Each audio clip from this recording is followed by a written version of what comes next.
Good evening, I am Amadin Ogbewe. Now, information these days spreads as fast as the push of a button. We have the rise of citizen journalists who no longer need to follow the principles of journalism to get information out. This has led to the need for fact-checking and fact-checkers, wherein we need someone who is able to hold these people accountable and verify claims, not just for citizen journalists, but also for actual professional journalists who also once in a while will need some level of assistance in terms of a complementary nature to help them do the work they need to do. Tonight I've been joined by Mr. Opeyemi Kehinde. He is the editor at FactCheckHub. He joins me now to do some justice to the history of fact-checking in Nigeria and why it has become more relevant than ever before.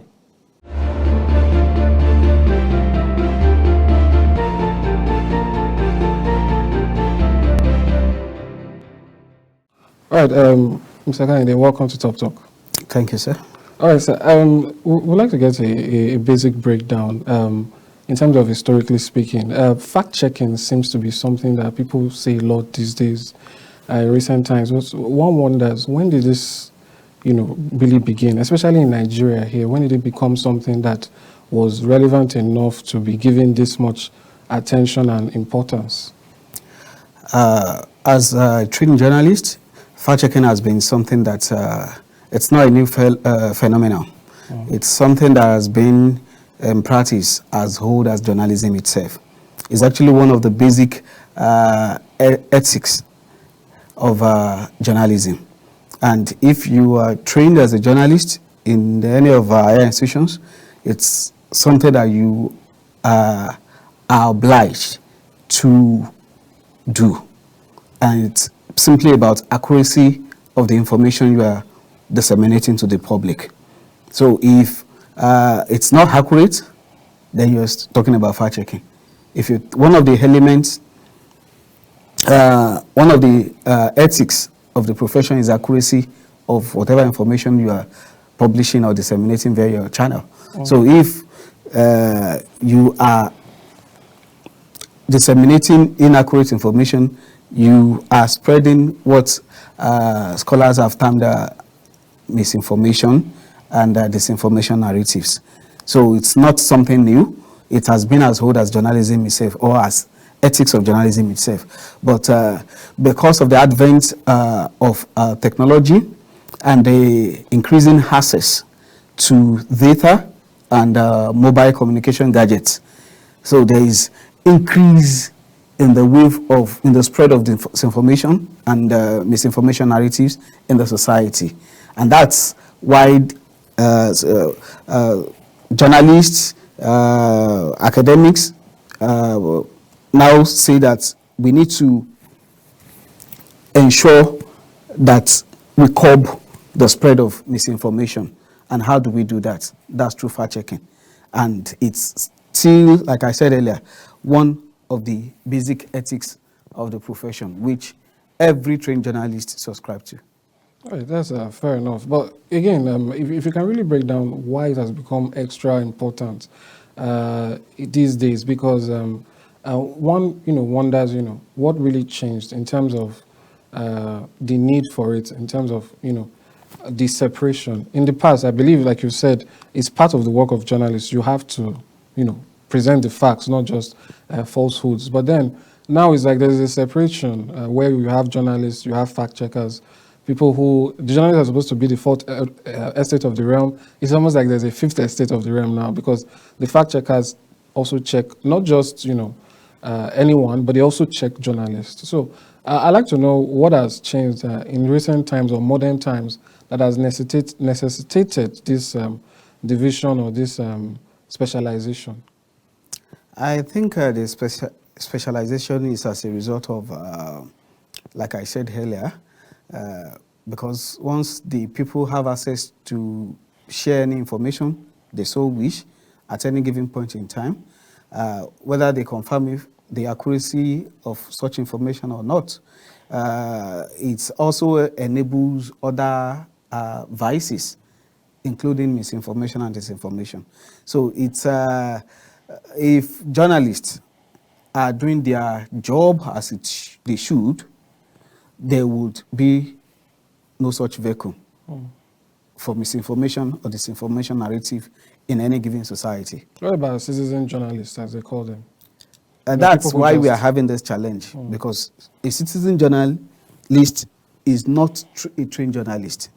And he most likely, may never subscribe to the ethics of journalism.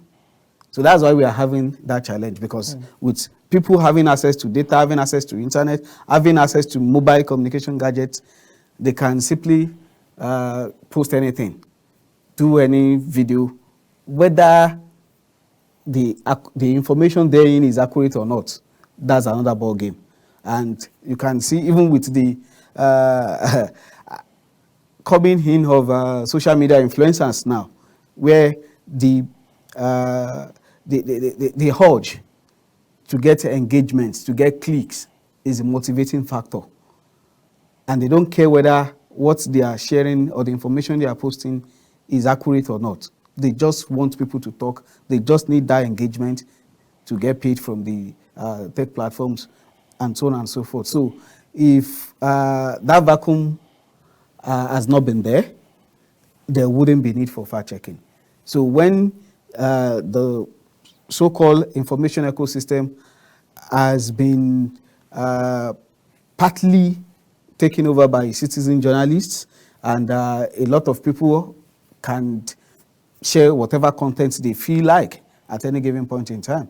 So the gatekeeping function of the media is derailed. And as such, the gatekeeping function, and that's why you see the lapses.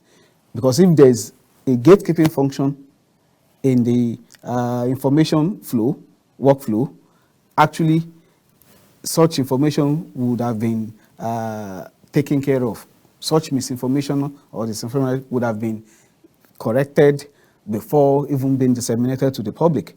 But because of the lapses there, especially with citizen journalists, that's why one of the reasons, not the whole reasons, but one of the reasons why misinformation and disinformation narratives pervade our society. Oh, that's fair enough. You are one of the key players in this, what I call it, industry at the moment. So I'd like to get your thoughts as to the level of growth or progress you've seen so far in terms of fact-checking in Nigeria. We just had a major election. Our general elections holds every 4 years. And these are times where we tend to see a lot of these things happen. And also we're having, although away from Nigeria and away from Africa now, we see the conflict going on in, between Israel and Hamas. These situations tend to, prop up a lot of propaganda and information disorder and so on. So the question is, in your own experience, how would you rate Nigeria's progress in being able to rise up to this challenge? Fact-checking started a couple of years back. I was privy to be part of the team that kicked off a network of fact-checkers in 2018, which was fortunately organized and hosted by my organization, the International Center for Investigative Reporting, which is the parent organization of the FactCheckHub, which I'm the editor. In 2018, we had a partnership with journalists. Fact-checkers, most fact-checkers you see in Nigeria today were once journalists, as in full-fledged journalists from various media platforms. So we gathered 15 partners, including the Cable, Daily Trust, The Guardian, The Punch, AFP, and we'll team together to form what was termed a cross-check in 2018. It was to curb misinformation narratives in the 2019 general election. That's we did excellently with the support of First Draft from the UK, and because most people immediately after a month or two after the election in 2019, the group collapsed because the partners, especially from the mainstream media, were like, it's only during elections that we have misinformation, which is not totally true. Because with every topical issues in the society comes barrage of misinformation. You can bear me witness during the Ebola. You can bear me witness during the COVID-19. You can also bear witness even aside the election during the Lekki NSAS protest. So when there are issues, contentious issues in the society, there are possibility that some actors would find a way to spread misinformation for their own ulterior motives. It happened during the NSAS protest, it happened during COVID-19, it happened during election, and it's still happening. So it's not about it's not about whether it's only during election that it can happen. It affects our politics, it affects our health, it affects our economy, because we've seen situations where there have been misinformation about a particular brand. And for instance, there was a time they said Dangote is reducing the price of cement, which was not so. After we debunked that claim. So it affects economy, it affects politics, it affects our health as individuals in the society. So it's not just during an election. And since 2019 till date, I think the level of ability of Nigerians to accept fact-checking or imbibe the culture of fact-checking verification in their day-to-day life has actually increased, because we recall that last year, prior to Nigeria's 2023 general election, as a result of the works of the fact-checkers and journalists who were part of the coalition, the Nigerian Fact-Checkers Coalition, before 2023 election, the presidential candidates started saying, go and verify. Because they know that anytime they give wrong figures, they make wrong claims, there are a team of professionals who are there to verify such claims and possibly debunk it. So the culture between 2019 and 2023 has actually increased, and people are becoming more aware that even before I share any information I received, even from my friends or family members, I need to verify. I need to confirm its accuracy. That's fair enough. Seeing the growth so far, I believe fact checkers even follow or monitor debates and so on while it's going in real time. Is that something that is being done, where we see the presidential candidates debating, and as they're speaking, the fact checks are going on? Yes, we did that prior to 2023 elections. We did that for the presidential debate in just before the election, that involved I think the three major presidential candidates, including Atiku Abubakar, Sunday Prince Adebayo. Yes, Mr. Adewale Adebayo. Adewale Adebayo, involving Sowore, Omoyele Sowore. And I think Peter Obi.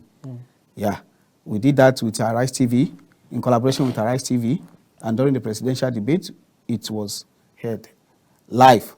And immediately they are making a claim. We used AI tools made available with the support of Full Facts and Africa Check Nigeria, and we were able to debunk the claims they made as the debate was ongoing. What goes into that, being able to do it so quickly? I understand sometimes fact checkers can sit on a claim and verify properly, but then to be able to do that in short notice with such accuracy, I'm just trying to imagine what kind of what kind of work goes into doing that. It's actually a lot of work because prior to the debate, we've already gathered her database with facts, figures especially, because we know that when talking about education, when talking about health, politicians like to reel out figures. And as a result of that, it was much easier for us to quickly verify, for instance, if you said there was, if you say Lagos has the highest topography in terms of grand square meter, it's something that we can easily confirm. If you say Lagos is the biggest economy in Africa, the World Bank data has to quickly debunk or verify that information. So it was easier for us because immediately the AI tool picks the claim and highlight it for us.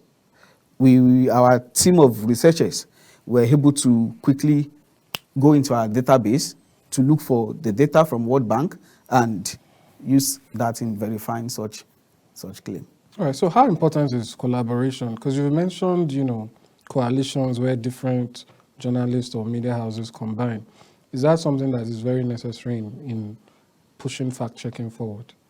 Definitely. We discovered in 2021 to early 2022 that since our goals are almost similar as fact-checking organizations in the country. Remembered, we have 3 international fact-checking network signatories in Nigeria currently, which include Africa Check, Dubawa, and the FactCheckHub, which I head. And we think if we can come together, it can impact the work we do. And using our various platforms, both websites and social media platforms, to do the work. So when we organized ourselves into a coalition early 2022, we discovered that we were reaching more people, getting more engagement, even on our social platform, and people get to notice the work we do as a result of that. So collaboration has actually helped fact-checking to grow in Nigeria.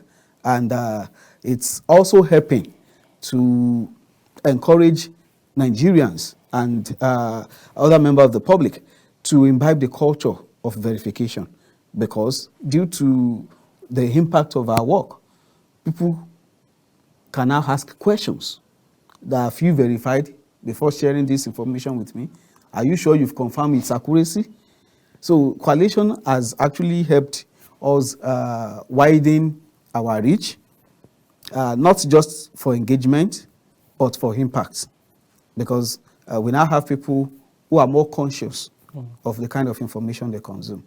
And once we start achieving that in to a larger extent, that's our goal. We want everybody to be able to verify content they get or consume online, or even on newspaper, on TV, anywhere. Okay, so the goal is not just to have professionals who fact check. We also want the common, the average person to be able to do it. Exactly.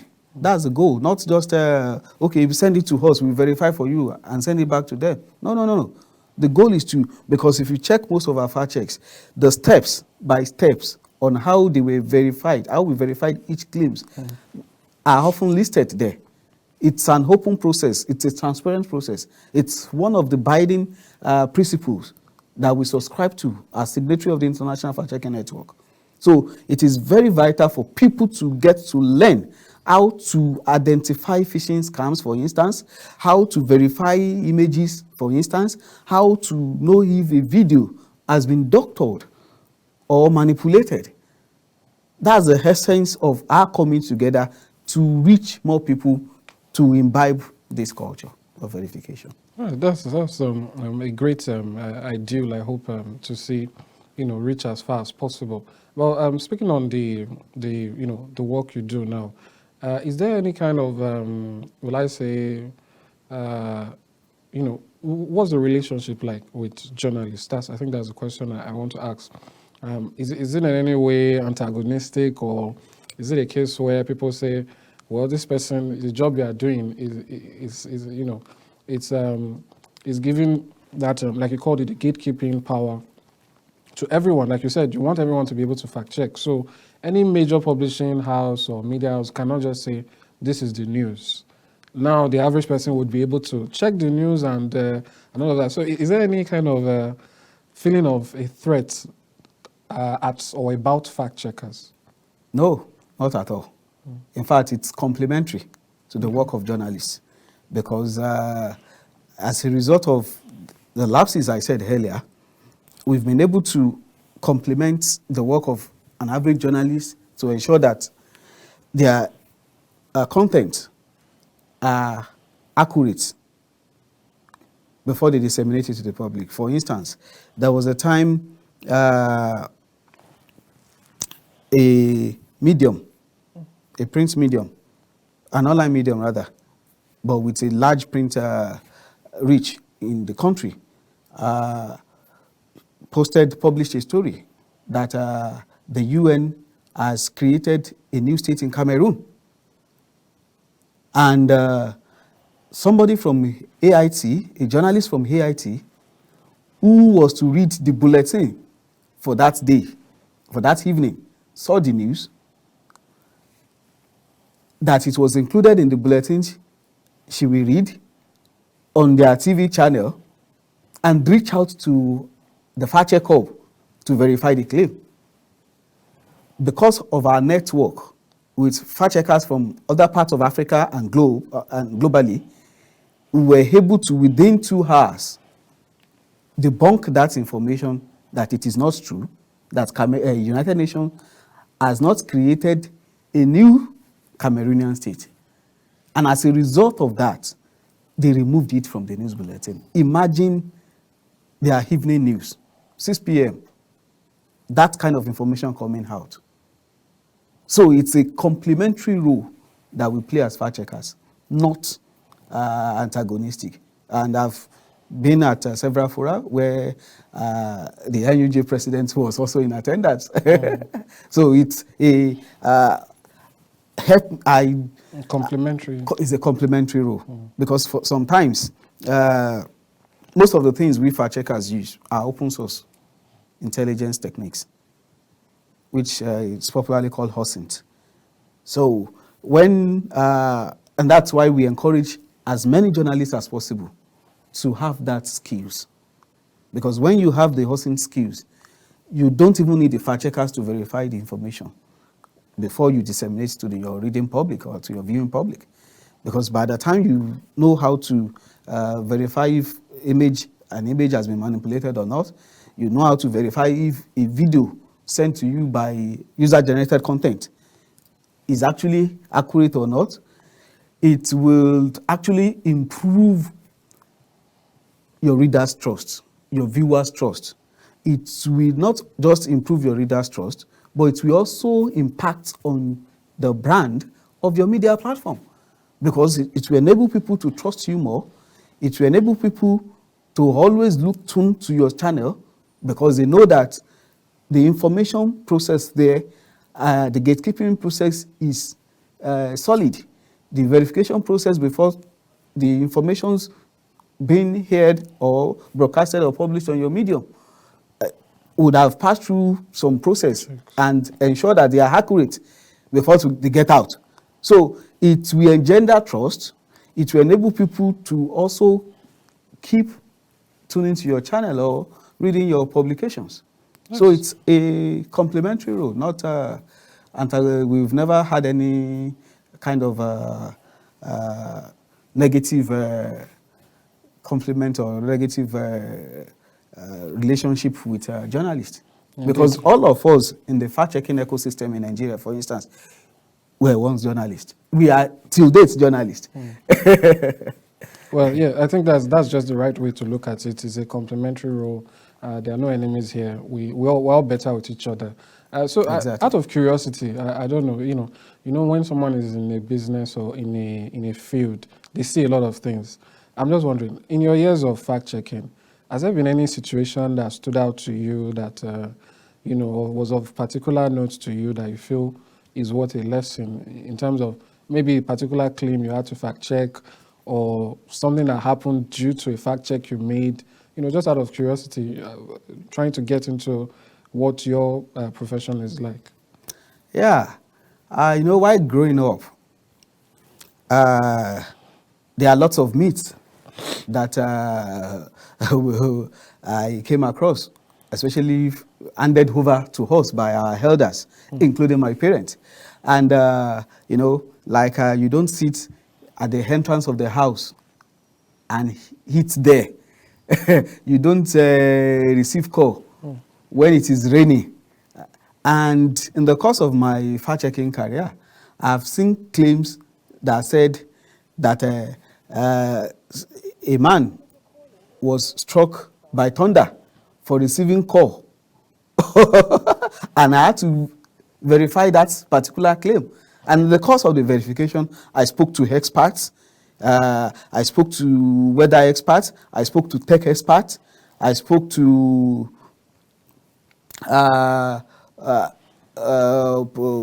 academics who have done research work in that area, and physicists who understand how electricity works.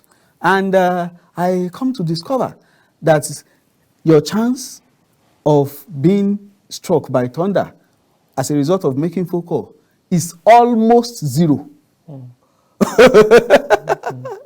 Almost zero.